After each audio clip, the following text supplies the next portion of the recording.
और ब्रेक के बाद आइए अब चुनावी चर्चा को आगे बढ़ाते हैं, क्योंकि जैसा अभी तक हमने आपको बताया कि किस तरीके से एनडीए अपने गठबंधन को मजबूत कर रहा है। बहुत से नेता और पार्टियां साथ भी जुड़ रहे हैं, लेकिन वहीं विपक्षी खेमे में अभी भी चर्चाएं जारी हैं, बैठकों का दौर चल रहा है, लेकिन जमीन पर जो होना चाहिए, खासतौर पर उम्मीदवारों को लेकर या सीट बंटवारे को लेकर, उस दिशा में अभी भी पेच फंसता दिख रहा है। लेकिन शक्ति के बयान पर कांग्रेस पार्टी घिरती नजर आ रही है। इसी से जुड़ा हमारा आज का विशेष जो कहता है, चुनावी समर में रफ्तार पकड़ता सियासी संग्राम।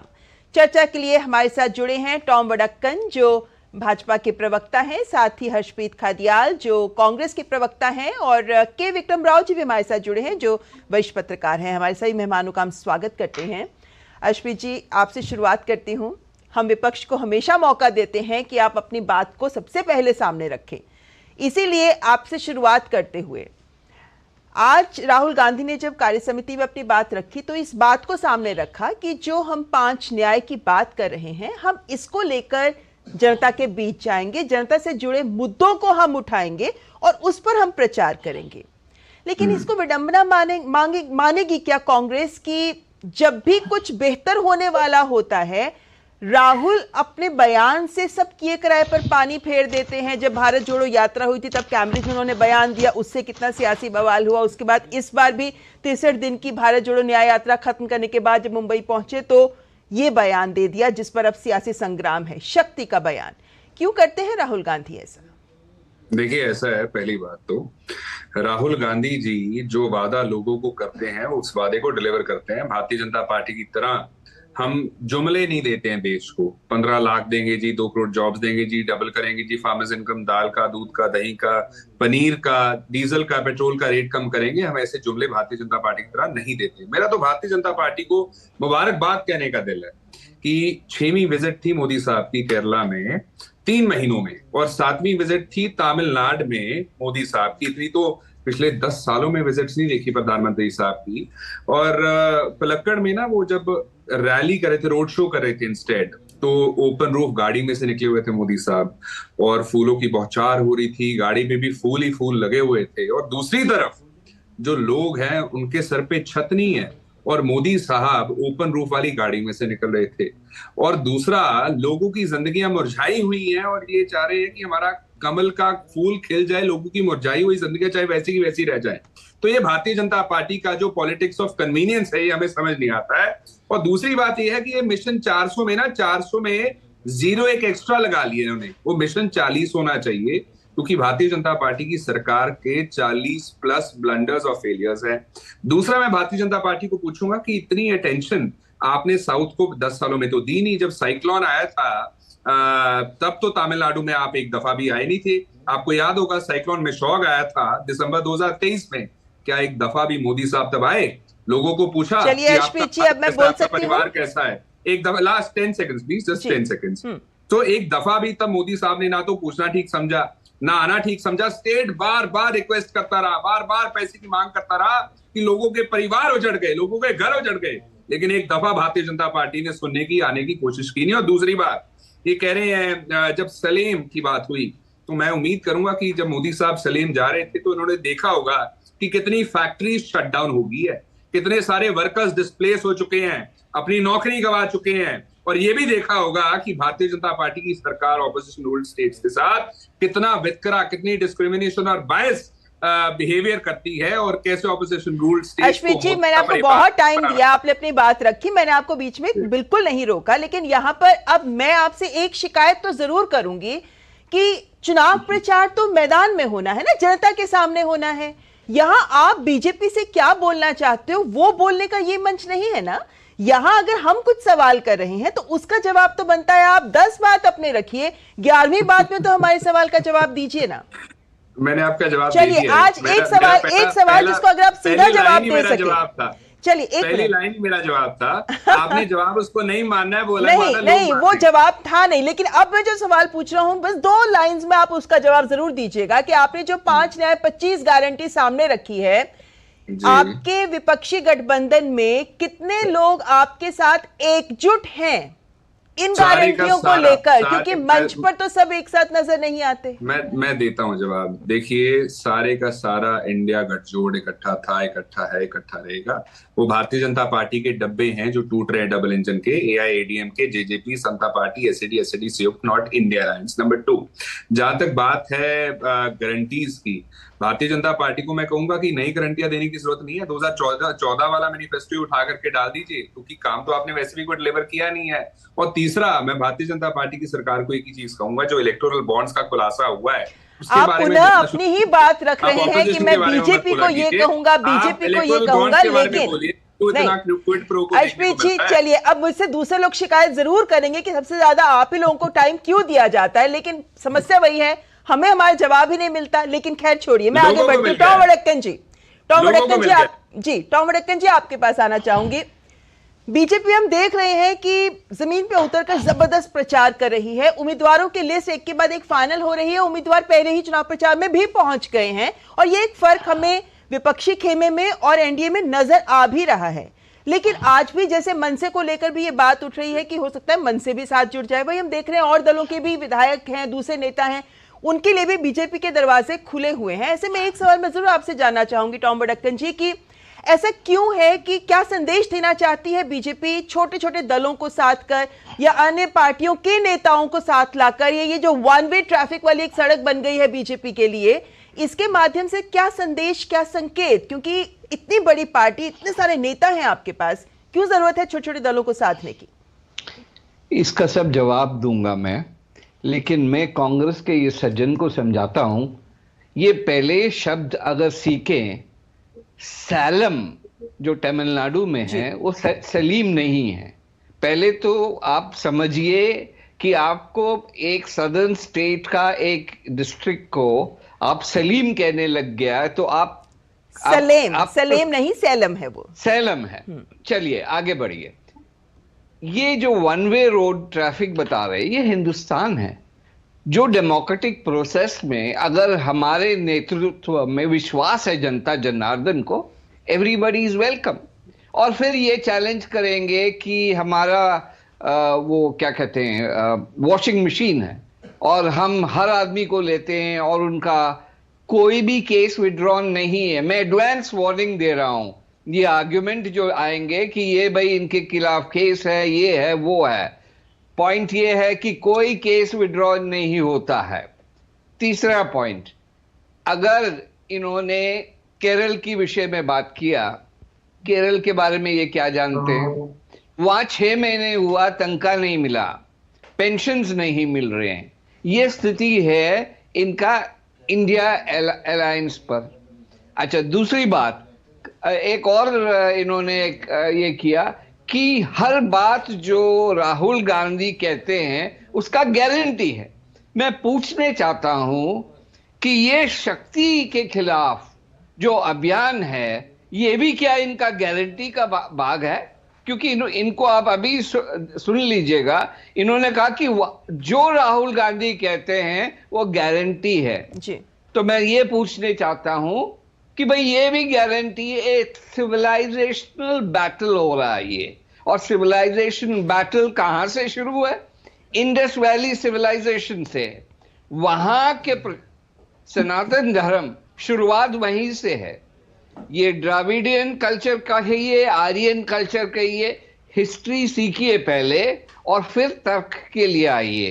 क्योंकि जो सिविलाइजेशनल बैटल है, जो हिंदुस्तान को जोड़ कर रखा है, वो है सनातन धर्म। उसका सत्यानाश करने के लिए ये लोग उतर आए हैं, और इसको अंग्रेजी में बाल्कनाइजेशन कहते हैं कि भाई तमिल अलग स्टेट, कर्नाटक का कुछ और व्यवस्था, पाकिस्तान से प्रेम कर्नाटक में, वहां ऐसे लोगों को बुलाया जाता है जो पाकिस्तान के एजेंट्स हैं, वो यूनिवर्सिटी सिंपोजियम्स के लिए आते हैं, और फॉर्मर जनरल सेक्रेटरी ये कहते हैं हमें पाकिस्तान से प्यार है। आप बताइए आपका एजेंडा क्या है?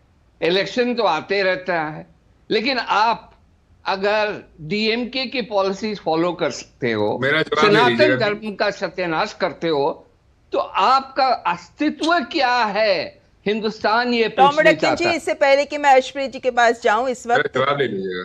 मैं आपका जवाब लूंगी। एक बार मैं जरा हमारे साथ जुड़े हुए हैं इस वक्त के विक्रम राव जी भी, उनको चर्चा में लाना चाहूंगी। के विक्रम राव जी, दोनों पक्ष आपने सुने हैं।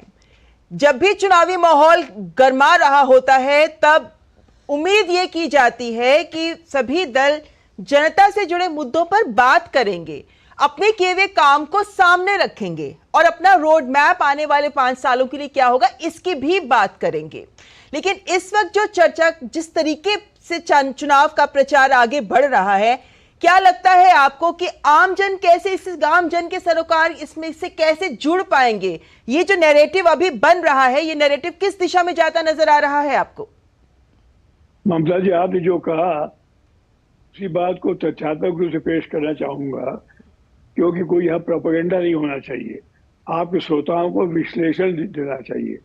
मैं बताऊं आपको, दक्षिण भारत हमेशा राष्ट्रीय पार्टियों की कमजोरी रहा है। कांग्रेस पार्टी और जो और पार्टियां रही, कम्युनिस्ट पार्टी या जो भी पार्टी रही, दक्षिण भारत में 18वीं लोकसभा तक पार्टी को भी 10 स्थान मिला, 10 स्तर मिला, को समर्थन मिला। इसीलिए इस बार मोदी के अभियान को उस कसौटी पे हमें कसना पड़ेगा। ये अपार भीड़ जो दिखाई दे रही है प्रधानमंत्री की मीटिंग में, इसको एक गौरतलब है, इसको नजरअंदाज नहीं किया जा सकता है। अब 2 उदाहरण दे रहा हूं आपको, लक्काड़ का तो तमिलनाडु में, कोयम्बटूर का जी। कोयम्बटूर बंबई कानपुर की तरह एक औद्योगिक शहर है, कपड़ा मजदूरों का, मध्यम वर्गीय लोग हैं वहाँ, मजदूर लोग हैं वहाँ। जिस प्रकार नरेंद्र मोदी की भीड़ जमा हुई और नरेंद्र मोदी के भाषण का संपर्क रहा, जो तथ्य रहा, बोले उन्होंने खास कर कोयम्बटूर में ऑडिटर रमेश की बात की। रमेश भाजपा का कार्यकर्ता था, उसके टुकड़े टुकड़े कर दिए गए थे। तो आगे सुनने वालों के लिए मोदी खुद नम आंखों से बता रहे थे बात को। असर पड़ता है इसका। पलक्काड़ केरला में है, पाल घाट कहते हैं उसको, वहाँ तमिल भाषी ज्यादा है, बजाय मलयालम भाषी हो गए, और वो सब पारंपरिक रूप से भारतीय जनता पार्टी के समर्थक रहे। इस दृष्टि से अगर आप देखें तो मुझे लगता है कि मैंने अपने 55 साल के पत्रकारी जीवन में जो तमिलनाडु और 5 राज्यों में देखा दक्षिण के, इस बार तो गजब की भीड़ थी भाई। मैं एक रिपोर्टर के बारे में बता रहा हूँ आपको। अब कर्नाटक, केरला, तमिलनाडु और ये आंध्रा, तेलंगाना, भाजपा क्या थी यहाँ? 0 थी, 0। चुनाव तक रही नहीं है जी। इस बार जो जलवा दिख रहा है, मुझे लगता है कि, और ये जो पोस्टर है, ये जो एग्जिट पोल करेंगे, उन्हें बहुत सावधानी से लिखना पड़ेगा इस बार। ममता जी। जी, के विक्रम राव जी, आपने बहुत निष्पक्ष विश्लेषण एक सामने रखा है। अर्शप्रीत जी, जिस तरीके से ये प्रचार हो रहा है, जिस तरीके से हमारे खुद विशेषज्ञ जो ये बात कह रहे हैं, विपक्षी गठबंधन कैसे पार पाएगा इस चुनौती से? आम जन से जुड़ने की एक कला, अपने किए हुए कार्यों को सामने रखने की एक आधार, इन सब से कैसे पार पाएगा आपका विपक्षी खेमा? देखिए, ऐसा है कि विपक्ष में होने के बावजूद सरकार के सवालों का जवाब देता है, लेकिन सरकार में होने के बावजूद जवाब देना नहीं चाहती है, ना लोगों का, ना देश का, ना ऑपोजिशन का। इस वजह से प्रेस कॉन्फ्रेंस ही नहीं करते हैं। मोदी साहब एक प्रेस कॉन्फ्रेंस की नहीं उन्होंने। दूसरी बात ये मुझे अच्छा लगा, साहब बता रहे थे कि सलेम नहीं, उसको सैलेम प्रोनाउंस किया जाता है, अच्छा लगा। लेकिन मैं ये कहूंगा कि ये प्रोनाउंसिएशन तो करेक्ट कर रहे हैं। जब मोदी साहब ने केरला को सोमेलिया के साथ कंपेयर कर दिया था, क्या तब नहीं आपका बनता था कि उनको करेक्ट करें, उनको बताएं कि ये गलत कंपैरिजन कर रहे हैं? नहीं, वो एक सामान्य तरीके से आपको करेक्ट कर रहे थे। दूसरी बात, एक सेकंड काइंडली, नहीं सुन लीजिए प्लीज, सुन लीजिए। दूसरी बात ये है कि Bharatiya Janata party should apologise, माफी मांगनी चाहिए बीजेपी को ऐसा मिसलीडिंग एग्जाम्पल देने के लिए, केरला को सोमेलिया के साथ कंपेयर करने के लिए। दूसरी बात यह है कि इन्होंने मेरी प्रोनाउंसिएशन करेक्ट की, मुझे अच्छा लगा। ये कह रहे थे ये पूछना चाहते हैं। अश्वित जी, आप बहुत ऐसी बातों को उठा रहे हैं जिनका औचित्य नहीं बनता। ये चर्चा हो रही है, ऐसे में किसी के साथ। एक सेकंड ना जी, मैं पूरा तो कर लूं। इन्होंने पाकिस्तान के प्रेम की बात की, मुझे अच्छा लगा कि ये जरा बताएं कि पठानकोट एयर बेस में आईएसआई को आने की इजाजत किसने दी थी? नवाज शरीफ जी को जन्मदिन पे बधाई कौन देने गया था? प्रोटोकॉल तोड़ के उनके चॉपर में कौन चलिए, बैठा ये था? सारी बातें आप एक दूसरे को काउंटर करने के लिए यूज कर सकते हैं। ये तो बता दें। ठीक ठीक, आप ये बातें जनता के बीच जाकर भी बोल सकते हैं, मेरे ख्याल से उसी से फायदा भी होगा। लेकिन मैं जो बात पूछ रही हूँ आपसे, चलिए इस बात का जवाब दीजिए अर्शप्रीत जी। एक बात जो उठा रही है बीजेपी भी उठा रही है, एक मिनट, एक सवाल, मेरा सवाल, बीजेपी इस बात को बार बार उठा रही है कि आप लोगों की सूची नहीं बन रही, आप लोगों की सीट बंटवारे पर सहमति नहीं हो पा रही क्योंकि आप लोगों के पास उम्मीदवार नहीं है। अब देखें तो आपके बहुत सारे नेता तो विभिन्न राज्यों में बीजेपी का रुख कर गए हैं। ऐसे में क्या वाकई ये समस्या कितनी गंभीर है कांग्रेस के सामने, या फिर यही बता दीजिए कि आप लोगों की सूची कब तक फाइनल हो पाएगी? नंबर एक, पहली बात तो बैंक्रप्सी ऑफ कैंडिडेट्स जो है वो भारतीय जनता पार्टी की है, कैंडिडेट्स की बैंक्रप्सी है। दूसरी बात ये है, जहां तक बात की आपने कांग्रेस पार्टी की, आप शायद भूल गए हैं कि भारतीय जनता पार्टी के एक्स एमपीज लीडर्स छोड़ के, चाहे हरियाणा का उदाहरण ले लीजिए कांग्रेस में आए हैं, राजस्थान का उदाहरण ले लीजिए कांग्रेस में आए हैं, और बहुत सारी स्टेट्स में इनको छोड़ के कांग्रेस में शामिल हुए हैं, क्योंकि भारतीय जनता पार्टी में डंडा तंत्र और भय तंत्र है और यहाँ पे लोकतंत्र है। वहां पे ना एलआई को पूछा जाता है, ना लीडर को पूछा जाता है, ऊपर से फतवा सुनाया जाता है, जो फॉलो करे ठीक, वरना साइडलाइन कर दिया जाता है। मैं पूछूंगा अडवाणी साहब कहाँ है आजकल? अडवाणी साहब ना पार्लियामेंट में दिखाई देते हैं, ना किसी प्रेस कॉन्फ्रेंस में दिखाई देते हैं। तीसरी बात, अडवाणी साहब नॉन डेमोक्रेटिक अलायंस के फाउंडर हैं। अब आप एक गलत तरफ रुख कर रहे हैं चर्चा का अर्शप्रीत जी, इसलिए आपको यहाँ पे रोकना चाहूंगी। नहीं, आप इसको ये मंच ना बना लीजिए कि आप जो कहेंगे वो सुना जाएगा। टॉम वडक्कन जी, आपके पास आना चाहूंगी। एक बात आपने जो बात उठाई है मैं वही लेके उनके पास जा रही हूँ अर्शप्रीत जी। वो पाकिस्तान की बात कर रहे थे, चर्चा को चर्चा की तरह लीजिए ना, आप उसको गलत दिशा मत दीजिए। टॉम वडक्कन जी, नहीं, आपने अपनी बात रख दी, हमने बहुत शांति से सुनी। अब मैं टॉम वडक्कन जी से यही सवाल लेकर जाना चाहूंगी। टॉम वडक्कन जी, बीजेपी की बात करें तो सबसे अधिक कार्यकर्ताओं वाली विश्व की सबसे बड़ी पार्टी है बीजेपी। ऐसे में ये सवाल बीजेपी पर भी उठता ही है कि फिर दूसरे दलों के नेताओं को लाकर कुनबा बढ़ाने की आवश्यकता क्यों है? हम लाते नहीं हैं, वो खुद आते हैं। परेशान है कांग्रेस से, और ये इतिहास है कांग्रेस में। इनसे पहले 30 साल पहले कांग्रेस में था, और ये इनको मैं पहचानता भी नहीं हूं, उन दिनों से हूं, नरसिम्हा राव के जमाने से। परेशान होकर सुन लीजिए, परेशान होकर ये नेता लोग सब आ रहा है। वो इसलिए नहीं, आप सुनिए, अभी सुनने वाली बात सुनिए। अगर ऐसे झूठ बोलेंगे आगे भी कोई नहीं पहचानेगा, तो अब वेलकम करते हैं हम बीजेपी में, क्योंकि परेशान आप होंगे जरूर, क्योंकि ये पार्टी एक फैमिली कंपनी है जिसमें हेडक्वार्टर्स 10 जनपद है, राहुल गांधी, प्रियंका गांधी, सोनिया गांधी, इससे आगे कोई नेतृत्व नहीं है। आप भूल गए हैं किसको कैसी मिल गया। और लोग, हम सब दुखी थे और हम पार्टी छोड़कर इसलिए आए हैं क्योंकि ये परेशानी हमें भारतीय जनता पार्टी में बिल्कुल नहीं है। यहाँ मेरे लोग आते हैं और हम किसी को लाते नहीं है, लोग आते हैं, लोग जुड़ते हैं, ये फर्क है। चलिए, मेरा जवाब ले लीजिएगा। चलिए, नहीं, आपने अपनी बात रख दी अर्शप्रीत जी, उन्होंने अपनी बात रख दी आपकी बात के ऊपर। टाइम नहीं है, मैं विक्रम जी के पास जाना चाहूंगी। विक्रम जी, अंत में बहुत संक्षेप में बहुत छोटा सा जवाब आपका चाहते हैं। जिस तरीके से चुनाव के वक्त पर ही दल बदल होता है, चुनाव के ऐन वक्त पर ही लोग दूसरे दलों में जाते हैं, चुनाव के ऐन वक्त पर ही जो विचारधारा की एक लड़ाई की बात उठती है, क्या ये इस बार भी प्रासंगिक है, खासतौर पर जब विचारधारा की बात करते हैं? हाँ ममता जी, प्रासंगिक इसलिए है कि लोग दुखी हो गए हैं, नाराज हो गए हैं, राष्ट्रीय पार्टियों से अलग हो रहे, कट रहे हैं, और जो विकल्प उनके सामने है कमल का उसमें जा रहे हैं। मैं यहाँ खास कर एक सटीक बात कहना चाहूंगा आपके श्रोताओं की नजर के लिए कि दक्षिण भारत में हिंदी बोलने वालों को सुना नहीं जाता था पिछले 70 सालों से।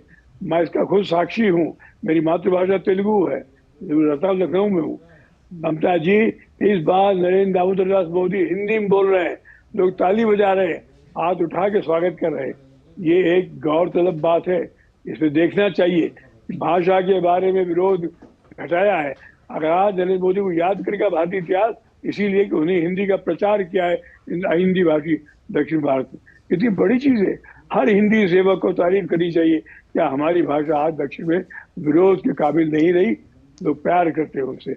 दूसरी बात मैं कहना चाहूंगा कि आज जिस प्रकार मोदी जी ने मसले उठाए हैं इन मसलों का ख्याल कीजिएगा। अब शक्ति के बारे में, शक्ति के बारे में कोई हिंदू कभी गौर करे, गवारा करेगा इस बात को कि आप मां शक्ति को बदनामी करे जो कांग्रेस पार्टी यानी विक्रम जी ये मान सकते हैं कि अब वक्त नहीं है, लेकिन यहाँ पर समाप्त करना चाहूंगी सिर्फ इस बात को लेकर कि अब विकास के प्रचार के आधार बदल गए हैं, चुनाव की दिशा बदल गई है और ये आम जन को समझना जरूरी है। अश्विनी जी माफी चाहती हूँ, वक्त है नहीं इस वक्त। सभी मेहमानों का बहुत बहुत धन्यवाद हमारे साथ जुड़ने के लिए।